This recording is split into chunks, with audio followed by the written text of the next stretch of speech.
కలుగునుగాక. ఈ నెల మాసంలో ఈ ఆదివారం కూడి వచ్చినటువంటి దేవుని బిడ్డలారా, ముందుగా రెండవ ఆరాధనలో పాలు పొందుచూ ఉన్నటువంటి మీ అందరికీ ప్రత్యేకంగా ప్రభువునందు వందనాలు తెలియజేస్తూ ఉన్నాను. సమయం చాలా వేగంగా వెళ్తూ ఉంది. మరి సమయానికి రెండవ ఆరాధన ముగిస్తే మళ్ళీ మూడవ ఆరాధనలోనికి ప్రవేశించడానికి అవకాశం ఉంటుంది. కాబట్టి మరి ప్రత్యేకంగా దేవుని బిడ్డలారా, కూడి వచ్చినటువంటి దేవునిక ప్రజలందరికీ నా హృదయపూర్వకమైనటువంటి వందనాలు. ఈ ఉదయకాల ఆరాధనలో మనం చదివినటువంటి భాగంలో, ఈ 15వ అధ్యాయ భాగంలో చక్కని మాటలు ఈ యొక్క వచనాల్లో పొందుపరచబడి ఉన్నాయి. యెహోవా నీ గుడారములో అతిథిగా ఉండతగిన వాడెవడు? ఎవడయ్యా నీ గుడారంలో అతిథిగా ఉండగలడు? నువ్వు పరిశుద్ధుడవు కదా, నువ్వు మహిమ గల దేవుడువు కదా, నువ్వు మండుతున్న అగ్నివి కదా. నీ గుడారములో అతిథిగా ఉండాలి అంటే నీకున్నంతటి ఆ ప్రభావ మహిమలు, నీకున్నంత అద్భుతమైనటువంటి శక్తి ఉంటే కదా అన్నట్లుగానే ఈ వాక్యము మనకు తెలియపరుస్తూ ఉంది. నీ గుడారములో అతిథిగా ఉండదగిన వాడెవడు అంటే ఇక్కడ ఒక ఆశ ఉంది. నీ గుడారములో అతిథిగా ఉంటే ఎంత బాగుంటుందో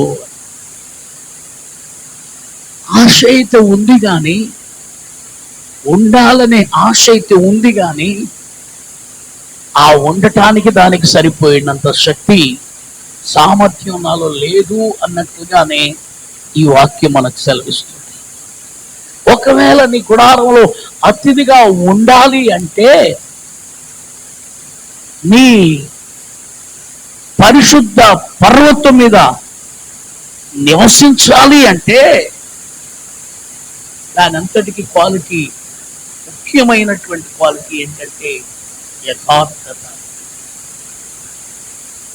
ఒకసారి చెప్దాము అందరం కూడా కలిసి, యథార్థంగా. అట్లా లేదు, యథార్థంగా లేదు. దేవుడు ఏం కోరుకుంటున్నాడు అంటే యథార్థత కోరుకుంటున్నాడు. నీ ఎదలో యథార్థత, నీ గుండెలో యథార్థత, నీ హృదయంలో యథార్థత కావాలి. యథార్థంగా ఉంటే ఆయన గుడారములో నివసించగలవు. యథార్థంగా ఉంటే ఆయన గుడారములో అతిథిగా ఉండగలవు. నీవు యథార్థత ఉంటే ఆయన పరిశుద్ధ పర్వతం మీద నివసింపబడగలవు. యథార్థత లేకపోతే దేవునిలో ఎదగటమే కష్టం, అసలు వీలు పడదు. యథార్థత లేకపోవటం దేవునికి, ఎవడు కూడా యథార్థత లేకుండా దేవునికి ఇష్టడై ఉండటం అసాధ్యం. విశ్వాసం లేకుండా, యథార్థత లేకుండా, పరిశుద్ధత లేకుండా ఆయన సన్నిధిలో ఎవడు కూడా నిలవలేడు. నిలబడ్డట్లుగా ఎక్కడ బైబిల్ పరిశుద్ధ గ్రంథంలో లేదు. కపటంతోనూ ద్వేషంతోనూ హృదయంలో ఒకటి పెట్టుకొని పైకొకటి మాట్లాడుతూ ఉండేటటువంటి వారు అనేకులు కూడా ఆయన సన్నిధి నుండి చెదిరిపోయారు, పొట్టులాగా చెదిరిపోయారు. హల్లెలూయా చెప్పాలి, హల్లెలూయా అని గట్టిగా. నీటి కాలువలో ఎవరినో నాటబడినది ఆకు వాడక తన కాలమంతా ఫలమిచ్చున్నట్లుగా ఉండాలి అంటే ఖచ్చితంగా యథార్థత కావాలి. నీతిమంతుడు ఎన్ని ఆపదలు వచ్చినా కదల్చబడకుండా నిలబడతాడు. నీతిమంతుడు ఎన్ని ఆపదలు రాని గాని కదల్చబడకుండా నిలబడతాడు. కానీ దుష్టులు ఏమవుతారు?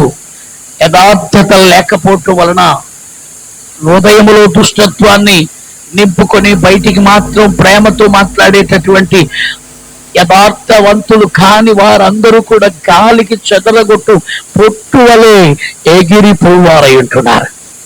హల్లెలూయా. నీవు ఎగిరిపోకుండా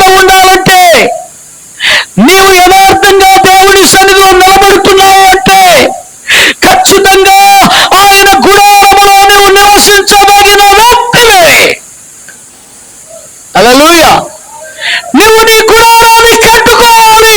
నువ్వు నీ దేవుని గుడారంలో అతిథిగా నిలబడాలి. నీ గుడారాన్ని సరిచేసుకుంటేనే ఆయన గుడారంలో నువ్వు అతిథిగా నిలబడతావు. నీ గుడారాన్ని ఇష్టం వచ్చినట్లుగా శిథిలం చేసుకుని, నీ గుడారాన్ని పాడు చేసుకుని, నేను నా దేవుని గుడారంలో నివసిస్తాను అంటే కుదరదు. పడిపోయిన దావీదు గుడారాన్ని దేవుడు సరిచేసి, దేవుని గుడారమైనటువంటి ఆ గుడారములో దావీదును నిలబెట్టిన దేవునికి మహిమ కలుగును గాక. హల్లెలూయా. శిథిలమైపోవద్దు నీ గుడారం, పాడైపోవద్దు నీ గుడారం. నీ గుడారములో దేవుడు నివసిస్తే దేవుని గుడారములో నీవు ఎప్పటికీ అతిథిగా నిలబడగలుగుతావు. సత్యం ఇది. ఇది చక్కటి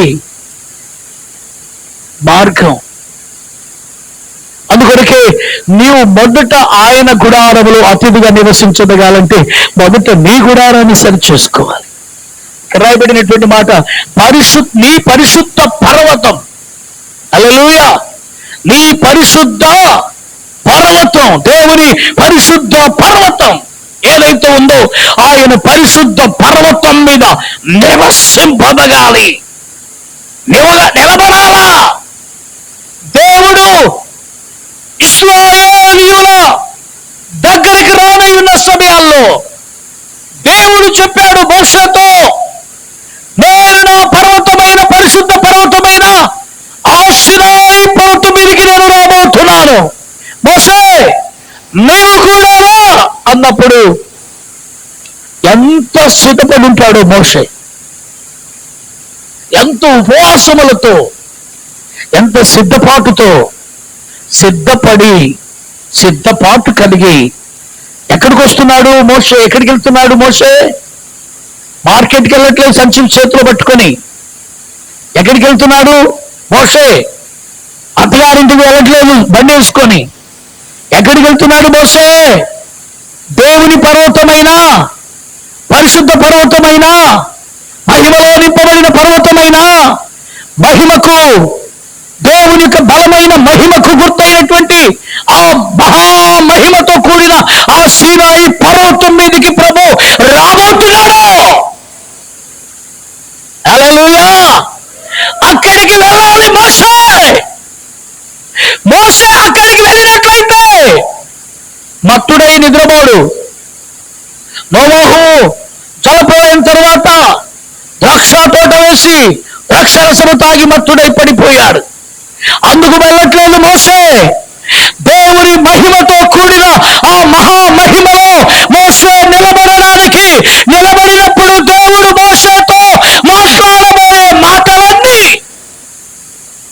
తన హృదయములో భద్రం చేసుకొని ఆ మాటలన్నీ తెచ్చి తన ప్రజలైన ఇశ్రాయేలీయులకు తెలియపరచటానికే. హల్లెలూయా, హల్లెలూయా. బాబు నాన్న, బాబు నేను వాక్యం చెప్తున్నాను, అందరి దృష్టి మీ మీదకి వచ్చేస్తుంది. ఇప్పుడు మీరు ఏం చేయొద్దు. మీకు బుద్ధి లేదు, జ్ఞానం లేదు, అసలు వివేకం అన్నది అస్సలే లేదు. నేను నిలగొట్టాలా మిమ్మల్ని లేకపోతే ఉంచుకోవాలా నాకే అర్థం అవ్వట్లేదు. ఈ యవనస్తులను, అక్కడ నిలబడిన యవనస్తులతో పాటు ఆరాధనకు ముందు మీరందరూ కూడా చేయాల్సిన పనులన్నీ చేయాలి. ఇక్కడే ఉండాలి. యవన పిల్లలు దేవుని ఆశీర్వాదాలు కోల్పోతే, యవనస్తురాళ్ళు దేవునితో ఉండాల్సినటువంటి భాగ్యాన్ని కోల్పోతే వారి బ్రతుకులు చాలా విచ్ఛిన్నమైపోతాయి. తల్లిదండ్రులైన వారు, పెద్దలైన వారు గుర్తుపెట్టుకోవాల్సిన విషయం, యవనస్తులను పాడడానికి, స్తుతించడానికి, ఆరాధించడానికి ముందుగానే పంపాలా. వాళ్ళు ముందుగా ఇక్కడ ఉండాలా. ఎంత శుభ్రం మందిరం అంతా కూడా శుభ్రం చేయటానికి, మందిర పరిసరాలన్నీ చక్కబెట్టడానికి దైవజనురాలు ఉండరు ఇక్కడ. వాళ్ళు కాదు చేసేది. యవనస్తులు, యవన బృందం, పరిచారకులు చేయాలి. పరిచారకులుగా ఉంటూ బాప్తీసాలు పొంది రక్షించబడి తల్లిదండ్రులకు చెప్పి డ్యూటీలో వెళ్ళి ఉంటే వాళ్ళ బ్రతుకులు ఇప్పుడే ఎట్లున్నాయి, పెద్దగైనాక ఇంకా ఘోరంగా ఉంటాయి.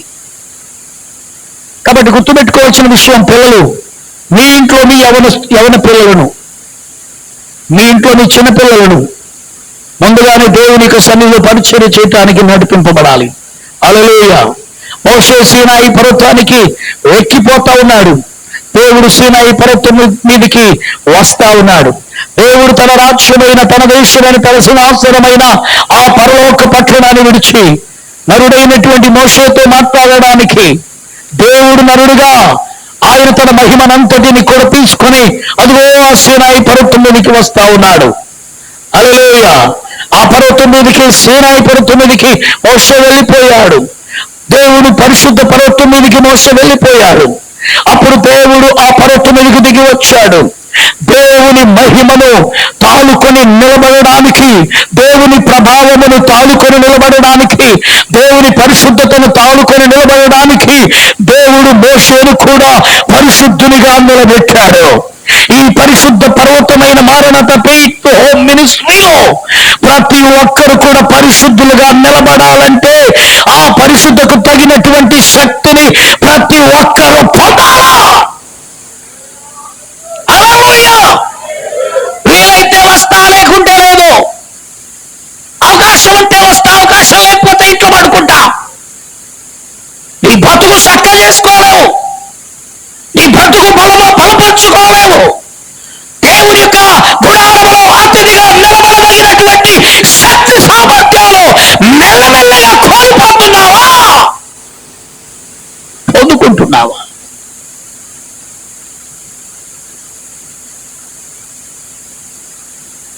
గుర్తుపెట్టుకోవాలి, ప్రభు అతి త్వరలో రాబోతున్నాడు. బూర మోగగానే, కడబూర మోగగానే కన్ను రెప్పపాటున సిద్ధపడాలా, మార్పు చెందాలా. ఆ రీతిగా ఆ విధమైనటువంటి సిద్ధపాటు నీలో కలగాలని నీ విషయమై శ్రమ పొందుతున్నాను. నేను శ్రమ పడుతున్నాను. ఈ శ్రమ అదే. హల్లెలూయా. బూరం మోగినా నువ్వు ఇంకా మంచం మీదనే పడుకొని దుప్పటి కిందనే ఉన్నట్లయితే, కడబూరం మోగినా నీలో మార్పు రాకుండా ఇంకా నువ్వు అట్లాగనే ఉన్నావంటే, ప్రధాన దూత శబ్దము వినబడినా నీవింకా ఇంటి పిల్లర్లను పట్టుకొని ఆ ఇంటి గోడల్లో అట్లాగనే కోలబడి ఉన్నావంటే నువ్వు చేస్తున్న విశ్వాసం అంతా వ్యర్థం. నీ ప్రార్థన వ్యర్థం, నీ భక్తి వ్యర్థం, నీ బాప్తిసం వ్యర్థం, నువ్వు పొందిన ఆత్మ వ్యర్థం, నీ భాషలు వ్యర్థం, అన్నీ వ్యర్థమే. ఇవన్నీ ఎందుకంటే ఆయన రాకడలో నిన్ను నీవు రెప్పపాటున మర్త్యమైన శరీరమును విడిచి అమర్త్యతను ధరించుకోవటానికే ఈ రోజున ప్రత్యేకంగా ఇవన్నీ కూడా నువ్వు పొందుతున్నావు. హల్లెలూయా. నీ ప్రార్థన అందుకే, నీ పాట అందుకే, నీ విశ్వాసం అందుకే, నీ పరిశుద్ధత అందుకే. గుర్తుపెట్టుకో దేవుని బిడ్డ, గుర్తుపెట్టుకో ఆయన త్వరలో రాబోతున్నాడు. ఇల్లు కట్టుకునేవాడు ఇల్లు కట్టుకొని, పెళ్లి చేసుకునేవాడు పెళ్లి చేసుకొని, పెళ్లికి ఇచ్చేటందుకు, పెళ్లి చేసేటందుకు ఇంకా ఈ లోక నటన ఈ విధంగానే కొనసాగుతుందని అనుకోవద్దు. అపోస్తులు అంటాడు, ఈ లోక నటన అతి త్వరలో గతించబోచున్నది. ఆయన త్వరగా రాబోతున్నాడు. ఆయన రాకడకి సమీపముగా ఉంది. అందుకే ఆయన వచ్చినప్పుడు నీవు ఆయన చెంతకు చేరినంతగా నీవు శక్తిని పొందుకోవలసిన వారమై ఉన్నావు. చెప్పాలి, బిగ్గరగా చెప్పండి హల్లెలూయా. అందరూ కలిసి చెప్పండి హల్లెలూయా. హల్లెలూయా. నీ విశ్వాసములో పౌరుషం ఉండాలి, నీ ప్రార్థనలో శక్తి ఉండాలి, నీ సమర్పణలో త్యాగం ఉండాలి. ఏదో పోదామండి, నాకు పోబుద్ది అయితలేదు. అవునండి, సరేలే. పొద్దున్నే లేవగానే ముద్దుల భార్య చాలా సజెషన్లు ఇస్తా ఉంటది. ఏమండి, ఏమని తెచ్చుకున్నాము, ఏం తెచ్చుకున్నాము? దుప్పట్లో ఉండే అంటాడు, అక్కడ మంచి చేపలు ఉంటాయి, తెస్తానులే, నువ్వు మసాలా సిద్ధం చేయి.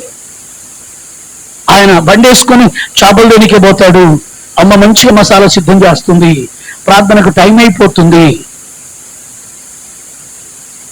10 అవుతుంది కదా అంటే, అయితే అయ్యిందిలే, పోయిన వారం పోయినాగా ఈ ఒక్క వారం ఏమవుతుందిలే. అయ్యగారిదేముంది, ఒకవేళ గట్టిగా మన దిక్కు ఒకవేళ చూసి గట్టిగా ఏమమ్మా అన్నాడు అనుకోండి, మనం నవ్వి చెప్తాం, అయ్యా ఎక్కడా విశ్వాసానికి త్యాగం, నీ సమర్పణలో పౌరుషం ఎక్కడా? దైవజనుని సంతోషపెట్టడానికి కాదు, మందిర ఆవరణలో కనబడడానికి కాదు, నీ విశ్వాసాన్ని పెంపొందించుకోవటానికే, నీ భక్తిని పెంపొందించుకోవటానికే, నీవు నీ ప్రభువుతో కలవడానికే.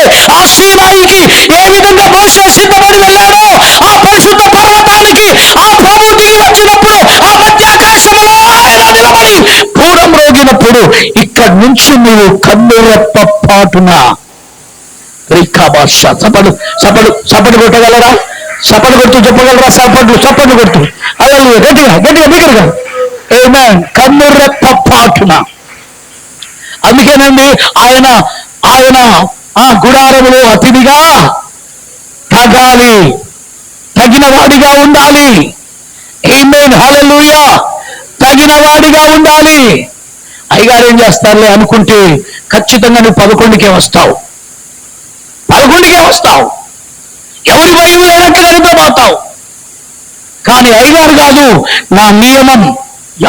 ఎవరు వచ్చినా రాపోయినా నా నియమం. హల్లెలూయా. నేను 10 గంటల కంటే 9:30కే నా మందిరంలో నేను నిలబడాలి. దైవజనుడు వచ్చి ప్రార్థన చేయకమనిపే నేను మోకాళ్ళమీద నా సంగతులన్నీ నా ప్రభుతో చెప్పుకోవాలా? హల్లెలూయా. వారమంతా నా ప్రభు నన్ను కాపాడినాడు. సోమవారం నుండి శనివారం వరకు నా ప్రభు నా ఇంటిలో అద్భుతమైన తన కార్యములు చేశాడు. హల్లెలూయా, హల్లెలూయా. మిమ్మల్ని బుజ్జగొట్టి, మిమ్మల్ని బుజ్జగించి మీకు రంగులు పోయటానికి ప్రసంగాలు లేవు ఇక్కడ. నీ ప్రభు అయిన దేవుడు నీతో ఉండి ఆయన తన అద్భుతాలు చేస్తేనే యేసయ్య బిడిగా నిలబడు, లేకపోతే నో. ఆయన సజీవుడు, ఆయన సర్వశక్తి కలిగిన వాడు, ఆయన సర్వోన్నతుడు. ఆయన నా జీవితంలో కార్యము చేయగలడు, నన్ను నడిపించగలడు, నాకు నడక నేర్పించగలడు. ఆయన తన బలమైన కార్యములు నా జీవితంలో జరిగిస్తున్నాడు అనే నమ్మకం ఉంటేనే నీ ప్రభుత్వం నిలబడు. టైం పాస్ చేయకు. మా ముత్తాతలకు ముత్తాత అయినా 7వ తరమో 8వ తరమో తాత 33.5 కోట్ల దేవతలను ఆరాధిస్తూ వచ్చేవాడు. వారికి భక్తి ఎక్కువ. మా తాతలు వారికి భక్తి ఎక్కువ. దేశభక్తే కావచ్చు, దేవతల భక్తే కావచ్చు, భక్తి ఎక్కువ. అలాంటి కుటుంబాలలో నుండి మా ముత్తాతలను దేవుడు ఏర్పరచుకున్నాడు. వారు మొదలుకొని నేటి తరం వరకు కూడా ప్రభువు నందు రోషము కలిగి నిలబడుతూ వచ్చాం. హల్లెలూయా. ఒకవేళ ఈ రోషం లేకపోతే, ఈ భక్తి లేకపోతే, ఈ వైరాగ్యం లేకపోతే, ఈ విశ్వాసం లేకపోతే, ఈ పరిశుద్ధతలో నిలబడకపోతే, అదో మా 4వ తరం తాతకు ఉన్న దేవుళ్ళు చాలా మంది వాళ్ళు వెళ్ళిపోవచ్చు. గో బ్యాక్, వెళ్ళిపోవచ్చు. వాళ్ళు ఆరాధించే స్వేచ్ఛ నాకు లేదా? నా భారతదేశంలో నాకు ఉన్నటువంటి స్వేచ్ఛ, స్వాతంత్రం, 3 కోటి దేవతలలో ఏ దేవుడైనా నేను ఆరాధించుకోవచ్చు. కానీ ఒకటి మాత్రం నేను చెప్తున్నాను, ఏ దేవునిలో లేని శక్తి, ఏ దేవుడు చేయని సజీవములో నిలబడినటువంటి దేవుడు నా ప్రభు అయిన యేసు ఒక్కడే. హల్లెలూయా. ఆయన సమాధిని తెరిచి తిరిగి లేచాడు. ఆయన సమాధి బండలను బద్దలు చేసుకొని లేచాడు. ఆయన సజీవుడు గనుక, ఆయన సర్వోన్నతుడు గనుక, ఆయన నిరంతరం నివసించేవాడు గనుక, ఆయన నీతో నాతో నడిచేవాడు గనుక, మన పాదములలో ఆయన తన మనతో ఉండువాడు కనుకనే ఆయనే మనకు కావాలి. హల్లెలూయా. 4 తరాల మా తాతలు విడిచిపెట్టింది, 4 తరాల మా తాతలు విడిచిపెట్టినటువంటి ఆ దేవి దేవతలు మాకు అవసరం లేదు. మాకు సర్వశక్తి కలిగిన దేవుడే కావాలి, జీవం కలిగిన దేవుడే కావాలి. ఏ దేవుడైతే సిల్వర్ రాము మీద వేలాడబడ్డాడో ఆ దేవుడే నాకు కావాలి. ఏ దేవుడైతే నా కొరకు గాయాలు పొందాడో ఆ దేవుడే నాకు కావాలి. ఏ దేవుడైతే సిల్వర్ రాము మీద వేలాడబడి ప్రాణం పెట్టాడో ఆ దేవుడే నాకు కావాలి. ఏ దేవుడైతే సమాధి చేయబడి సమాధి నుండి లేచాడో ఆ దేవుడే నాకు కావాలి. ఏ దేవుడైతే నేను మరలా వస్తానని చెప్పి ఆరోహణమై తండ్రి కుడి పార్శ్వానికి వెళ్ళాడో ఆ దేవుడే నాకు కావాలి. మీరందరూ చాలా డిప్రెషన్లో వెళ్ళారు, చాలా డిప్రెషన్లో. ఇప్పుడు మీరు కోమల్లో ఉన్నట్టుగా ఉంది కనబడుతున్నారు, కోమల్లో ఉన్నారు అన్నట్టుగా కనబడుతుంది మీకు. మీరు చూస్తున్నారు కానీ ఏం మాట్లాడలేకపోతున్నారు, ఏమి మాట్లాడలేకపోతున్నారు. సంవత్సరం పాటు అనగా 12 నెలలు ఒక పాస్టర్ గారు కోమల్లో ఉండినాడు. భార్య పిలిస్తే పలకడు, బంధువులు పిలిస్తే పలకడు, సోదరులు పిలిస్తే పలకడు, ఏం లేదు. కళ్ళు మాత్రమే చూస్తూ ఉన్నాయి. నోరు అయిపోయింది, నోటితో తాగడు. ముక్కు అయిపోయింది, ముక్కుతోటి వాసన చూడడు. చెవులు అయిపోయినాయి, చెవులతోటి వినడు. కోమల్లో ఉండిపోయినాడు 12 నెలలు. తర్వాత మనం చనిపోయాడు. అలాంటి కోమల్లోనికి వెళ్ళిపోయే పరిస్థితులు, ఆత్మీయ కోమల్లోనికి వెళ్ళిపోయే పరిస్థితులు మనకొద్దు. మన దేవుడు మనతో మాట్లాడుతున్నప్పుడు ఆయన స్వరము మనం విందుముగాక, ఆయన స్వరము మనం విందుముగాక, ఆయనతో మనం మాట్లాడదుముగాక, ఆయన నీతో కూడా మాట్లాడునుగాక. ఆయన నీతో మాట్లాడుతున్నప్పుడు నీవు ఆయనతో కూడా మాట్లాడుచున్నప్పుడు ఆయనలో నీవు ఎదగడానికి, ఆయన పరిశుద్ధ పర్వతం మీద ఆయన గుడారలో అతిథిగా నివసింపబడడానికి దేవుడు తన పరిశుద్ధతను నీకు అనుగ్రహించునుగాక. హల్లెలూయా. చెప్పాలి హల్లెలూయా అని గట్టిగా చెప్పాలి, బిగ్గరగా చెప్పాలా. అటివాడు నాలుకతో కొండములాడు, తన చెలికానికి కీడు చేయడు. హల్లెలూయా. తన పొరుగు వారి మీద ఎంత అద్భుతమైనటువంటి మాట అండి.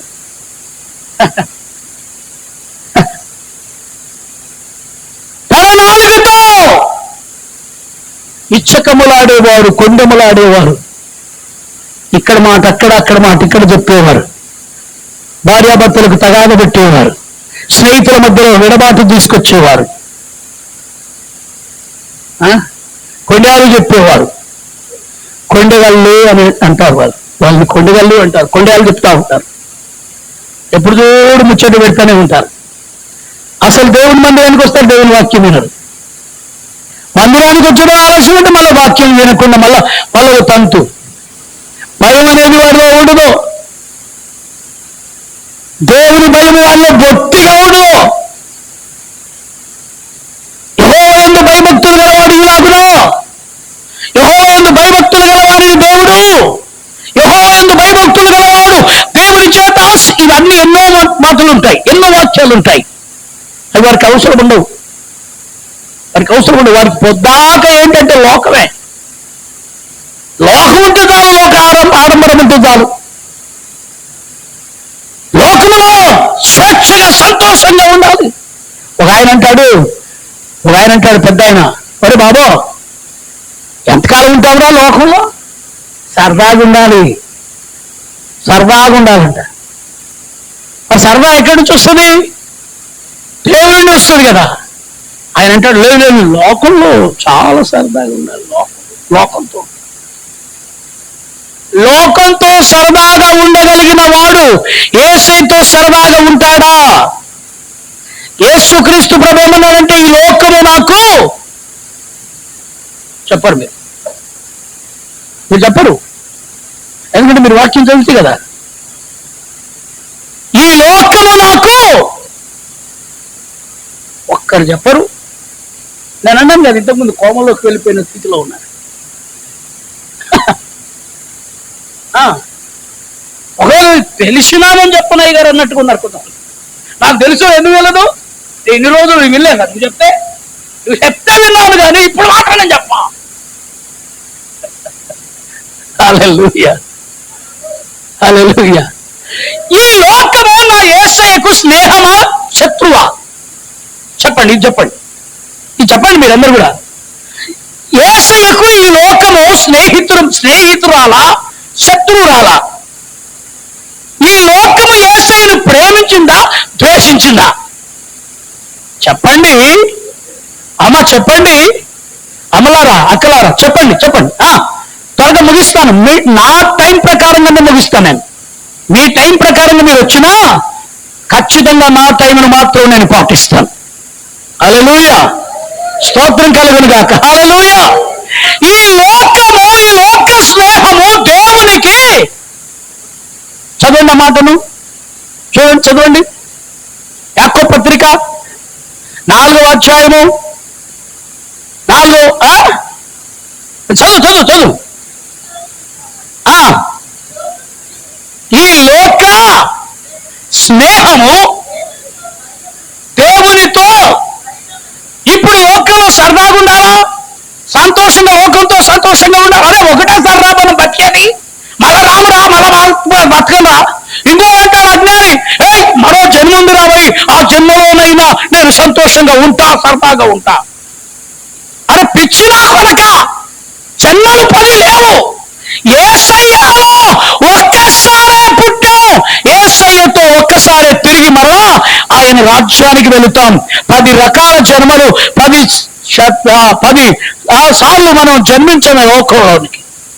ఒకటే జన్మ, ఒక్కసారే పుట్టాం తల్లి గర్భంలో, మళ్ళా ఒక్కసారి చేస్తాం, అంతే. మళ్ళోసారి. దేవుని బిడ్డల నోట ఈ మాట రావద్దు, దేవుని భక్తుల నోట ఈ మాట రావద్దు. మళ్ళీ జన్మంటే చాలా ప్రేమలో మునిగిపోయి పెళ్ళమంటుంది, మళ్ళో జన్మ అయిన నీకే నేను భార్యనై పుడతాను. భర్త అంటాడు, మళ్ళో జన్మ ఉంటే నీకే నేను భర్తనై పుడతాను. వాడి మాటలు అవి. కానీ మళ్ళో జన్మ ఉండదు. పరిశుద్ధులారా, మళ్ళో జన్మంటూ ఉండదు. ఏది చక్కబెట్టుకోవాలో ఇప్పుడే చక్కబెట్టుకోవాలా, ఏది విడిచిపెట్టుకోవాలో ఇప్పుడే అది విడిచిపెట్టుకోవాలా, ఏది సరి చేసుకోవాలో ఇప్పుడే అది సరి చేసుకోవాలా. హల్లెలూయా. ఎప్పుడైతే నీవు దేవునితో సహవాసం కలిగి ఉంటావో, ఆ దేవుని యందు ఏ విధమైనవి నీ జీవితంలో నువ్వు పొందుకోవాలో వాటిని సంపూర్ణంగా పొందుకోవాలా. హల్లెలూయా. క్రీస్తుతో సంతోషంగా బ్రతకం నేర్చుకో. క్రీస్తు ప్రభువులో సంతోషంగా ఉండటం, ఉల్లాసంగా ఉండటం నేర్చుకో. ఆయన సన్నిధిలో పరవశించడం నేర్చుకో. ఆయన పరిశుద్ధాత్మతో నింపబడటం నేర్చుకో. ఆత్మలో నువ్వు సంతోషించు, ఆత్మలో ఆనందించు. నీ జీవితం ఆత్మలో ఆనందంగా సాగాలి. ఆత్మలో ఆనందంగా సాగాలంటే నువ్వు ఆత్మ వండుకుంటేనే కదా ఆత్మానందముతో ప్రభు నింపేది. నీ ఆత్మ ఆనందముతో, సంతోషంతో, ఉజ్జీవంతో నింపబడాలంటే పరిశుద్ధాత్మ నీ మీదికి దిగి రావాలి. పరిశుద్ధాత్ముడు నీ మీదికి దిగి రావాలి. పరిశుద్ధాత్మ నీ మీదికి వచ్చినప్పుడు మీరు శక్తి నొందుతారు. శక్తి నొందినప్పుడు ఏమవుతుంది? నీ ఆత్మ, నీ ప్రాణం, నీ శరీరం సంతోషంతో ఉల్లసిస్తావు, ఉజ్జీవంతో నింపబడతావు. హల్లెలూయా. ఆత్మే నిన్ను సర్వసత్యములోనికి నడిపిస్తుంది. ఆత్మే నిన్ను ఉజ్జీవాత్మలోనికి నడిపిస్తుంది. పరిశుద్ధాత్మ నీళ్లు తాగడం తక్కువ చేసినా పర్వాలేదు, కానీ పరిశుద్ధాత్మతో నింపబడడం మాత్రం తగ్గించకు. ఆమేన్. ఒకవేళ నీళ్ళు తాకపోయినా పర్లేదు, ఆత్మతో నింపబడు. ప్రభు అయిన యేసు అదే మాట్లాడాడు. నీవిస్తే నీళ్లు మరలా నాకు దప్పికొంటాను, నేనిస్తే మాత్రం నీ జీవితంలో నువ్వు ఎప్పటికీ కొనవు. ప్రభు చెప్పింది అది. ఆ ప్రభు చెప్పిన ఆ మాట ఏంటో తెలుసా? చెప్పండి బ్రదర్, ఆ మాట ఏంటి? నేనిచ్చే నీళ్లు నువ్వు తాగితే మరలా నువ్వు, అది ఏంటి గురించి చెప్పాడు? ధనమా, ఇల్లా? చెప్పండి చెప్పండి చెప్పండి. రక్షణనా, పరిశుద్ధతనా, విశ్వాసమా? ఏంటది? దేన్ని సూచిస్తుంది? చెప్పండి.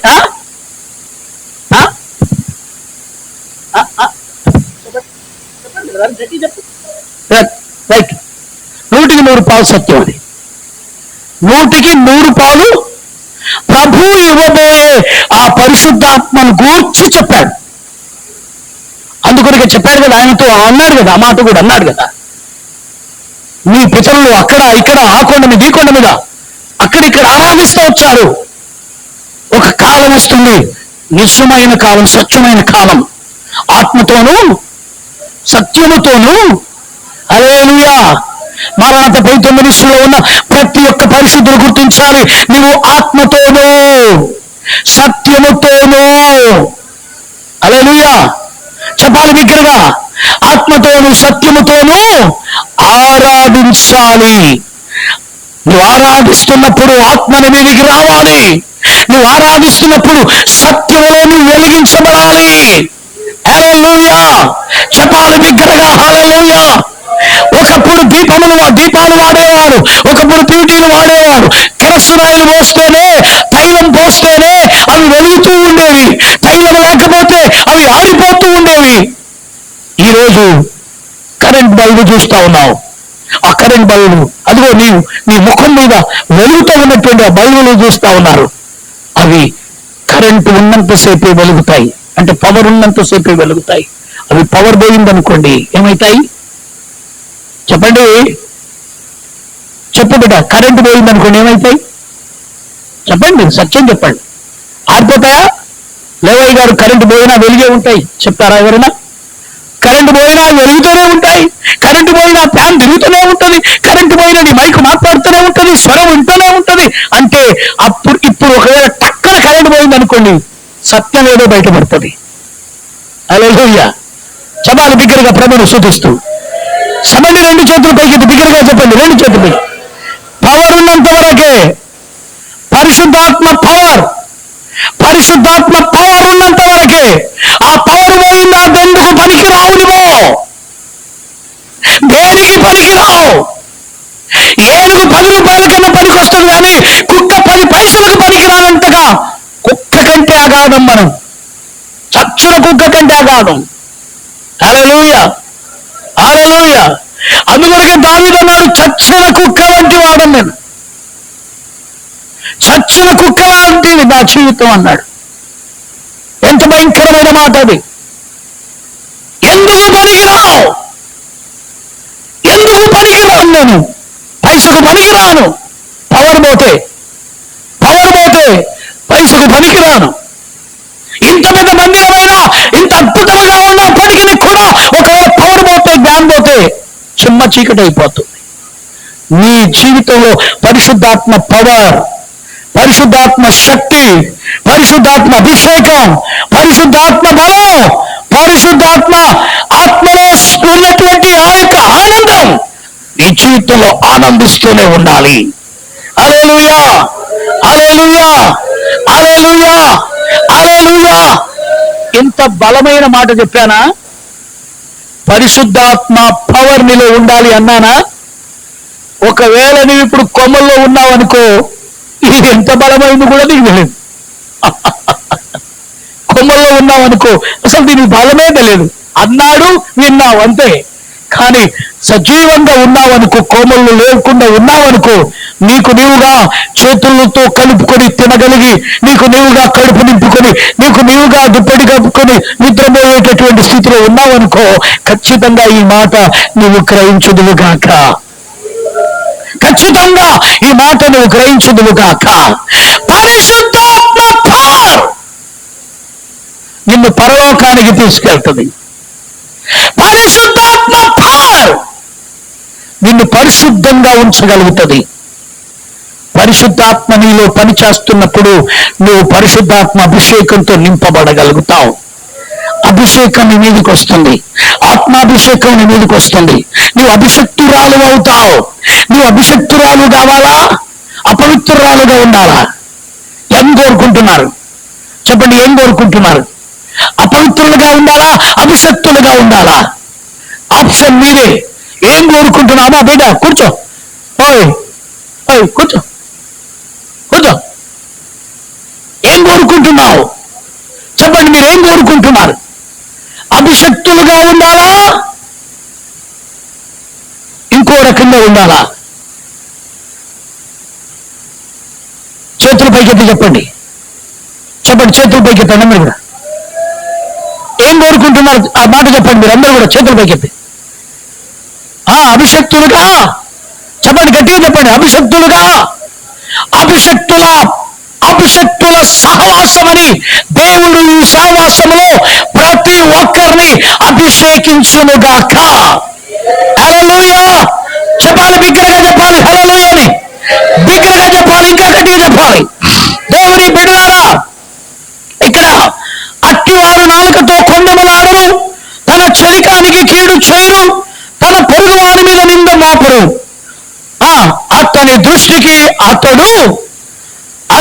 దృష్టికి నీచుడు, అసహ్యుడు. అతడు యెహోవా యందు భయభక్తులు గల వారిని.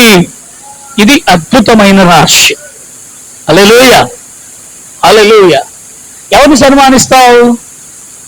నువ్వు ఎవరిని సన్మానించాలనుకుంటావు? ఎవరిని సన్మానించడానికి నీవు ఇష్టపడతావు? ఎంపీయా, ఎమ్మెల్యేనా, ఎమ్మెల్సీయా? ఎవరో నాయకుడు వస్తే సన్మానిస్తాను. హల్లెలూయా. కానీ ఇక్కడ సంఘం తన యొక్క పవర్ను కోల్పోకుండా ఉండడానికి, సంఘం తన యొక్క ఉనికిని కాపాడుకోవడానికి, సంఘం తన యొక్క పవిత్రతను, తన యొక్క పరిశుద్ధతను కాపాడుకొని ఉండడానికి పరిశుద్ధాత్మ దేవుడు మాట్లాడుతా ఉన్నాడు. హల్లెలూయా. అతడు యెహోవా యందు భయభక్తులు గలవాడు, దేవునికి భయపడువాడు. దేవునికి భయపడు వారిని దేవుడు ఆశీర్వాదకరముగా ఆయన అనేక తరముల వరకు నిలబెడతాడు. హల్లెలూయా. నీ తరములో, నీ పిల్లల తరములో, నీ మనమల తరములో, ముని మనమల తరములో, అన్ని తరాలలో కూడా నీలో ఉన్న భయము, భక్తి వచ్చే తరాలకు అది కిరీటములాగా ఉండబోతుంది. వచ్చే తరాలకు. హల్లెలూయా. అద్భుతమైన మాట, చాలా స్వచ్ఛమైన. నీవు కోల్పోయావా? భయభక్తి లేకుండా బతుకుతున్నావా? భయం లేదు, భక్తి లేదు, భక్తి లేదు. ఆదివారం అన్యుడు చెప్తాడు నీతో, అరే ఏం రా బరవర్, ఏం రా సార్, అరే ఏమే ఈరోజు కూడా ఇక్కడ వచ్చినావు, ఆదివారం కదా ఎలా? సిగ్గు లేకుండా చెప్తా, ఆదివారమే కానీ నేను పోలే. సిగ్గు లేదు, ఆదివారమే కానీ అన్యుడు అంటాడు ఆదివారం కదా ఎలా? అరే నువ్వు చచ్చిపోతావు కదా. అవును, వాడు తెలుసు వీళ్ళు ఆదివారం వస్తే చర్చికి వెళ్తారని. అవును, వారికి తెలుసు ఖచ్చితంగా. ఒకవేళ ఆదివారం చేసినా వీరు మాత్రం ఆదివారం వెళ్ళి చర్చిలో ప్రార్థన చేసుకుంటారని అసలు తెలుసు. కానీ నేను వింటాం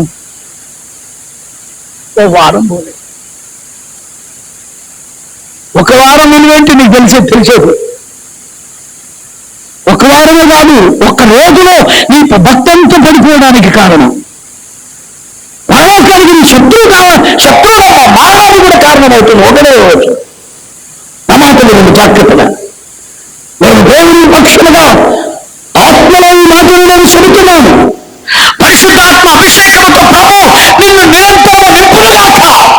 ఆయన గుణంలో అతిథులుగా నిత్యము ఉండునుగాక. హల్లెలూయా. ఆయన పరిశుద్ధ పర్వతం మీద ఎల్లప్పుడూ నీవు శక్తి కలిగిన బిడ్డగా నిలబడుదువుగాక. ఆయన పరిశుద్ధ పర్వతం మీద, ఆయన పరిశుద్ధ పర్వతం దిగి కిందికి రాకూడదు.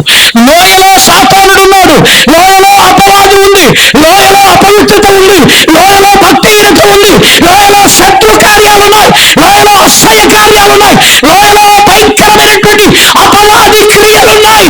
అందుకే లోయలోనికి నువ్వు దిగకుందువుగాక. నీవు నిరంతరము నీ మరణ కాలం వరకు పరిశుద్ధ పర్వతం మీద నిలబడుదువుగాక. చప్పటి కొడుతూ హల్లెలూయా, చప్పటి కొడుతూ గట్టిగా బిగ్గరగా. ఓర్ని సప్పట్లు సంతగబోను.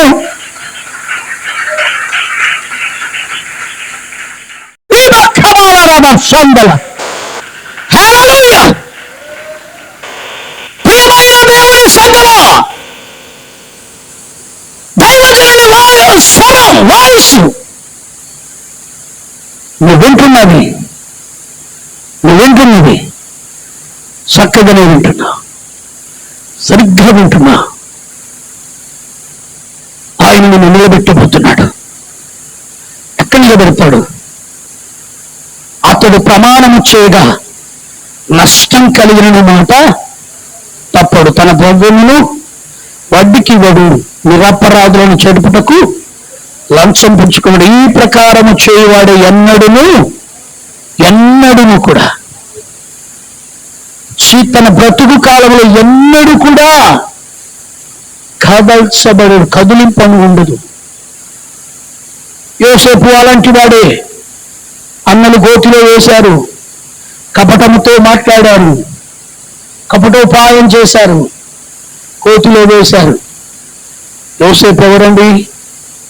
యోసేపు దేవుని భయభక్తులు గలవాడు.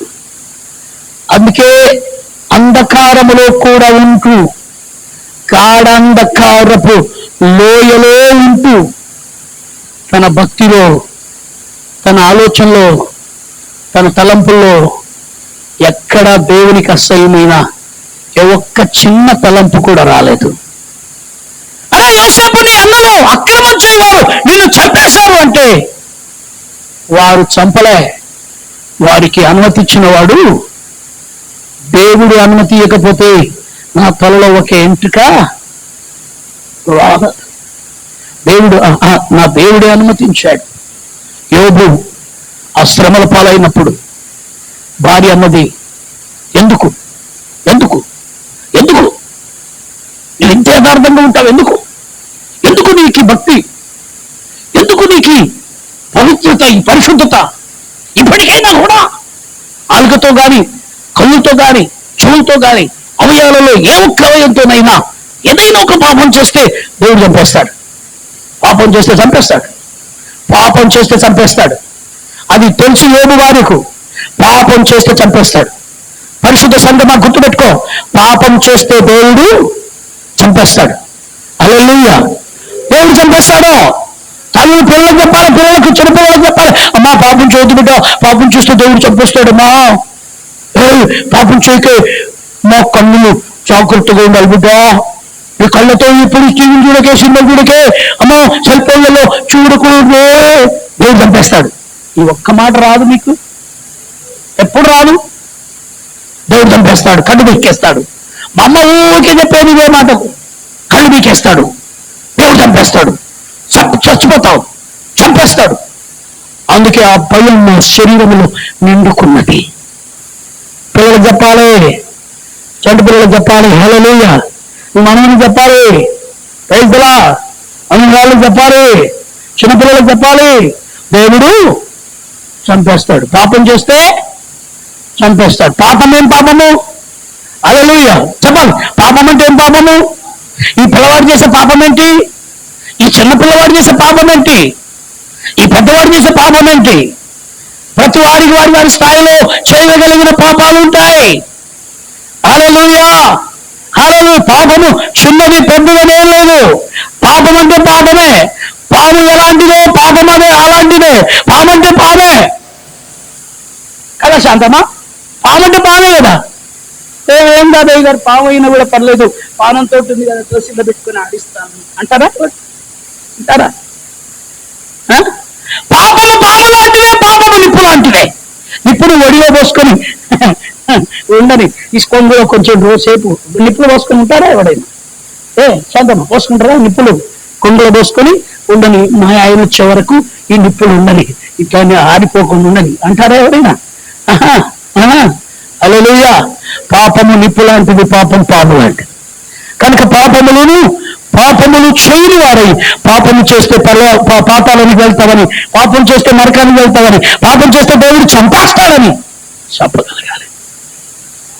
ఉండాలి మధ్యలో నీకు, ఎప్పుడు ఉండాలి.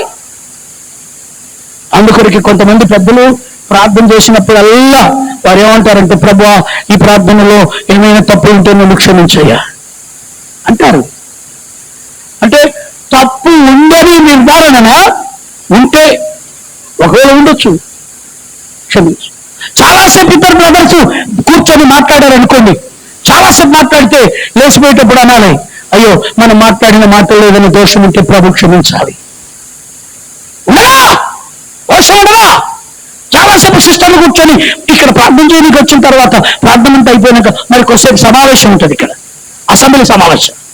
అసెంబ్లీ సమావేశంలో ఒకవేళ ఏదైనా అదనంగా మాట్లాడితే అప్పుడు ఉండాలి, అయ్యో మనం ఏదైనా తప్పుగా మాట్లాడేమో ప్రభు క్షమించును కాక, ప్రభు క్షమించు నాయన.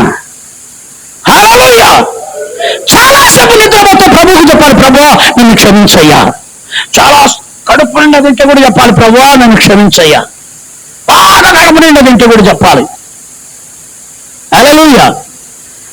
రాత్రి మా తోడని ఇంటికి వెళ్ళాను. వారి మామగారు చాలా ప్రేమ గలవాడు. నన్ను పక్కనే కూర్చుండి ఇంకా కాస్త ఇంకా కాస్త ఇంకా కాస్త అంటాడు. వేస్తా ఉన్నాడు. మటన్ బిర్యానీ, చికెన్ బిర్యానీ, ఇంకోటి అన్ని పెట్టాడు టేబుల్ మీద. అయ్యో అయ్యో అయ్యో బాగా నేను అన్నాను, ఎక్కువ తింటే పాపం చేసిన వాడిని అవుతాను. నవ్వాడు గట్టిగా. ఎక్కువ తింటే కూడా పాపం అంటే, అవును మరి కడుపు నిండా తిన్నామనుకో మంచం ఎక్కి కొరక పెడతావు. ప్రార్థన ఏడొస్తుంది. ప్రార్థన చేయటానికి వీలు కలిగినట్లుగా నీ జీవితంలో అన్నిటినీ మలుచుకోవాలి. ఈ మాట మీకు అర్థమైందో లేదో నాకు తెలియదు, కానీ ప్రార్థనకు ఏదైనా ఆటంకం జరిగిందా? అపోస్తలుడు పౌలు అంటాడు అదే మాట, ప్రార్థనకు ఆటంకము జరగకుండానట్లుగా అంటాడు. చాలా చోట్ల అంటాడు ప్రార్థనకు ఆటంకం. రాత్రిలో నువ్వు ప్రార్థన చేయకుండా పడుకుంటున్నావా? పగలు ఉదయకాలం లేచినప్పుడు వెంటనే మోకాళ్ళ మీద నుండి, అయ్యో ఈ రాత్రి ఎంతో మంచి నిద్ర చురుకైన మెలకువ నాకు కలగజేశావయ్యా అని థ్యాంక్స్ చెప్పకుండా బతుకుతున్నావా? ఏంటి బ్రదర్, దేవుడికి థ్యాంక్స్ చెప్పేవారు కూడా తక్కువ ఉంటారు. థ్యాంక్స్ చెప్పలేరు వారు. చాలా భయంకరమైనటువంటి పరిస్థితుల్లో ఉన్న ఈ లోకంలో నుండి దేవుని కొరకు ముత్యముల వలె పగడాలలాగా, కెంపులలాగా, వైడూర్యాలలాగా, నీల ధూమ్ర రక్త వర్ణంలో నీవు సిద్ధపడినట్లుగా దేవుడు తన ఆత్మ కార్యమును మీద జరిగించును గాక. జలముల మీద యెహోవా ఆత్మ అల్లాడుచు ఉండెను. నీ మీద, నీ కుటుంబం మీద, నీ పిల్లల మీద, నీ మనుమల మీద, నీ మనవరాళ్ళ మీద, నీ గర్భంతో నీ కుమార్తెల మీద దేవుని ఆత్మ అల్లాడును గాక. ఆత్మ అల్లాడును గాక. ఎంత దూరంలో, సంఘానికి దూరంలో ఉన్న నీవు, సంఘానికి దూరంగా ఉన్న దేవుని ఆత్మని ఇంటి కప్పు మీద నివసించును గాక. దేవుని ఆత్మని పిల్లల మీద, నీ కుటుంబం మీద ఉండును గాక. కళ్ళు మూసుకుందాం, ప్రభుని స్తుతిద్దాం. అందరూ కూడా కళ్ళు మూసుకుందాం, ప్రార్థన చేసుకుందాం. ఏసయ్యానికి స్థుతి కలుగును గాక. ఏసయ్యానికి స్థుతి కలుగును గాక. చెప్పాలి చెప్పాలి, ప్రభుని స్తుతించాలి అందరూ కూడా. హల్లెలూయా హల్లెలూయా హల్లెలూయా హల్లెలూయా హల్లెలూయా. ఓ జీసస్, థాంక్ యూ. హల్లెలూయా. రాజానికి స్తోత్రము స్తోత్రము స్తోత్రము స్తోత్రము స్తోత్రములు ప్రభువా. కదలక నిత్యము సియోను కొండవలు నిలబడడానికి ప్రభువా. హల్లెలూయా. ఈ ప్రకారము చేయువాడు ఎన్నడూనూ కదల్చబడును. అవును ప్రభువా, ఈ ప్రకారమే నాయనా నా జీవితం ఉండును గాక. ఈ ప్రకారమే నా పిల్లలుండును గాక. ఈ ప్రకారమే నా కుటుంబం ఉండును గాక. ఈ ప్రకారమే ప్రభువా నా బ్రతుకంతా కూడా ఈ ప్రకారమే కడతేరును గాక. హల్లెలూయా. ఆత్మలో నడిపించే స్తోత్రం స్తోత్రం స్తోత్రం స్తోత్రం. అందరము కళ్ళు మూసుకొని, యెహోవా నాయనా నీకు స్తోత్రం. నిజమే ప్రభువా, నాయన ఈ గుడారంలో అతిథిగా నివసించదగిన వాడేవాడు ప్రభువా, నాయన యథార్థంగా ఉండేవాడే కదా. హల్లెలూయా. సంఘానికి ఈరోజు హెచ్చరిక మాటలు మాట్లాడినట్లుగా స్తోత్రం. అందరం కూడా ఒకసారి మనల్ని పరీక్షించుకుందాం, యథార్థంగా ఉన్నామా లేదా. స్తోత్రం స్తోత్రం స్తోత్రం. హల్లెలూయా. రాజాది రాజా రవి కోటి రమణీయ సామ్రాజ్య పరిపాలక రాజాదిరాజ రవికోటి తేజ రమణీయ సామ్రాజ్య పరిపాలక విడువని కృపణాలు స్థాపించేనే సియోనులోనున్న స్తుతుల సింహాసనమును విడువని కృపణాలు స్థాపించేనే సియోనులోనున్న స్తుతుల సింహాసనమును రాజాతి రాజా రవికోటి తేజ రమణీయ సామ్రాజ్య పరిపాలక రాజాది రాజా రవికోటి తేజ అందరం కలిసి సపోర్ట్ పెడుతూ స్తోత్రం. కళ్ళు మూసుకొని ఆరాధనలో ఉందాం. నరకందని పరిశుద్ధమైనను మహిమైర్భయము నా కొరకే త్యాగము చేసి వర్ణనకందని పరిశుద్ధమైనను మహిమ స్వరూపమును నా కొరకే త్యాగము చేసి ఊరేగించుచున్నావు విజయోత్సవముతో దినమల్లని కీర్తి మహిమలను నేను ప్రకటింతును కృపా సత్యములతో కాపాడుచున్నావు దినమెల్ల.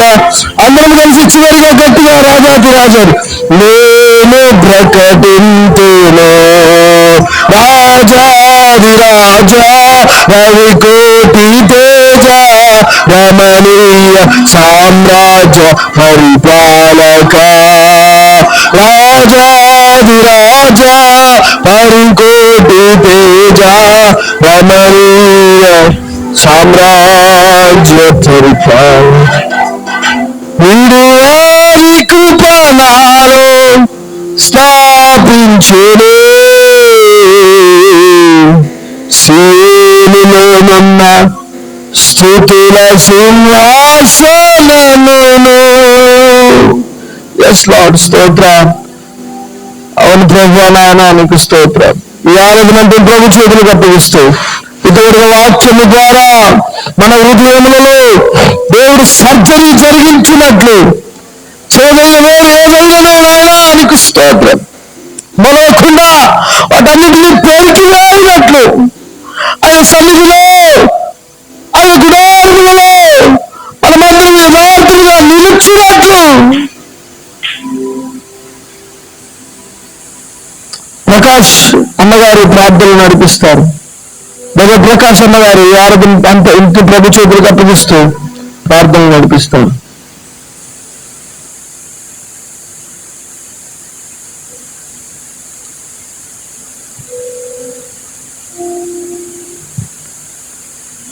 జీవితంలోనైనా ప్రభావ స్తోత్రం చెల్లించుకుంటాను. పరిశుద్ధమైన తానికి స్తోత్రం. మహోన్నతుడ సర్వశక్తి మధురానికి స్తోత్రం. ప్రభావ అనేక పూర్వచ్చిన అద్భుతమైన విడిచారు ప్రభావ స్తోత్రం చెల్లించిన తండ్రి ప్రభావ మహోన్నతుడ సర్వశక్తి మధురానికి స్తోత్రం చెల్లించిన తండ్రి ఆయన ప్రజలైనా ప్రభావ వాక్యాన్నైనా మర్చిపోకున్నానైనా వారి జీవితంలోనైనా ప్రతిరోజు జ్ఞాపకం చేసుకునే విధంగా ఆయన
ఆమె చేయడం ప్రార్థన